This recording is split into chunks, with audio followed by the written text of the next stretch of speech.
នេះគឺជាវីដេអូទី2ដែលរៀនអក្សរខ្មែរតែសូមផ្ដាំជាខាងដើមថាកុំអាលសរសេរតែគួរមើលឲ្យយល់សិនហើយចាំសរសេរខាងក្រោយពីព្រោះថាវីដេអូនេះវាមិនវែងនោះទេបើកាលពីវីដេអូទី1នេះគឺយើងបានដឹងហើយអំពីអក្សរខ្មែរគឺមានព្យញ្ជនៈ33តួអក្សរជាមួយស្រះនិស្ស័យ24អញ្ចឹងនៅក្នុងវីដេអូនេះយើងនឹងយកនៅ5តួអក្សរគឺព្យញ្ជនៈ33នឹងយើងនឹងយក5មករៀនជាខាងដើមហើយយើងនឹងយកស្រះនិស្ស័យមួយដើម្បីមកផ្សំបែងខ្យល់ឥឡូវយើងមើលចូលក្តារខៀនទាំងអស់គ្នាក្នុងក្តារខៀនដែលយើងមើលឃើញគឺ5តួអក្សរគឺព្យញ្ជនៈ33នឹងយើងយក5មករៀនអក្សរទី1អក្សរកនៅខាងក្រោមជើងអានថាកជើងកកជើងកហើយនេះគឺជារបៀបសរសេរ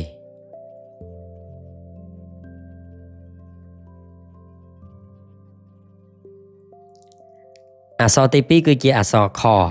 នៅខាងក្រោមជើងអានថាខជើងខខជើងខហើយនេះគឺជារបៀបសរសេរអក្សរខ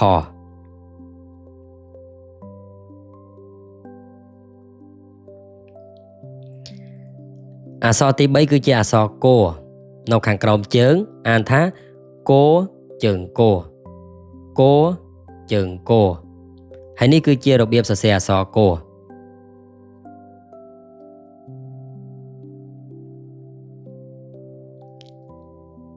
អក្សរទី4គឺជាអក្សរខនៅខាងក្រោមជើងអានថាខជើងខខជើងខហើយនេះគឺជារបៀបសរសេរអក្សរខ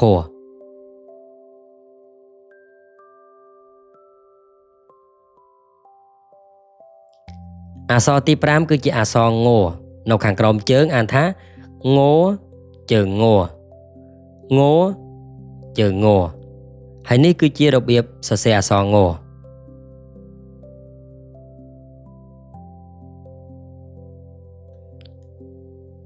អញ្ចឹងយើងបានដឹងអំពីរបៀបអានជាមួយរបៀបសរសេរឥឡូវយើងសាកអានឡើងវិញកជើងកខ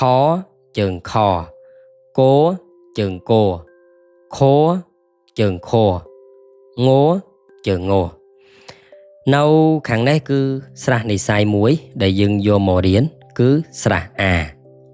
អញ្ចឹងស្រះអានេះវាមានសូរសំឡេង2ទី1សូរអាទី2សូរអ៊ី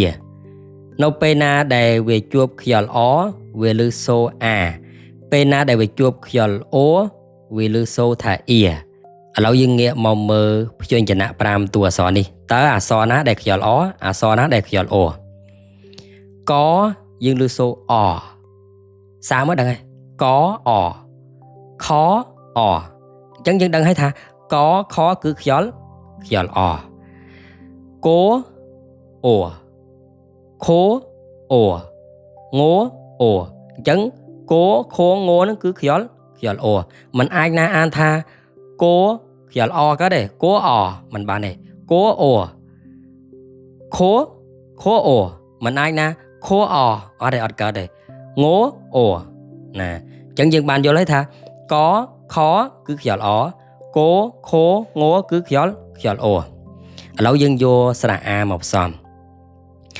កខគឺខ្យល់អ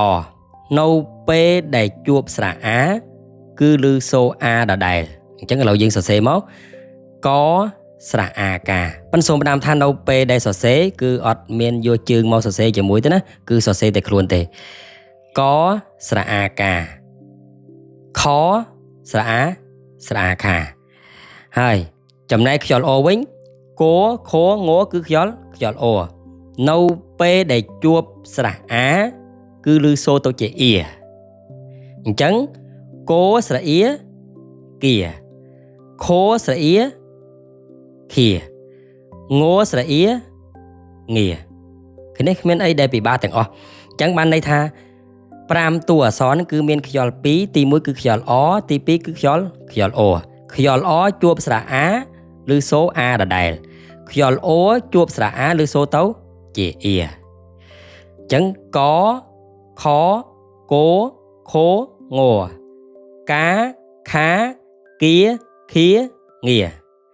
ហើយអញ្ចឹងក្នុងវីដេអូនេះគឺសង្ខេបខ្លីប៉ុណ្ណឹងយើងសរសេរហើយទន្ទិញឲ្យចាំ สรุปในមកវិញថានៅក្នុងវីដេអូទី2នេះគឺយើងរៀនបាន5តួអក្សរហើយយើងបានយកនៅសារៈ A មួយមកផ្សំជាមួយ5តួអក្សរនោះ5តួអក្សរនោះគឺមានខ្យល់2ទី1គឺខ្យល់ អ ទី2គឺខ្យល់ អ ជួបគ្នានៅក្នុងវីដេអូទី3សូមបងប្អូនចុច follow ដើម្បីតាមដាននៅវីដេអូខាងក្រោយទៀតសូមចម្រើនពរលា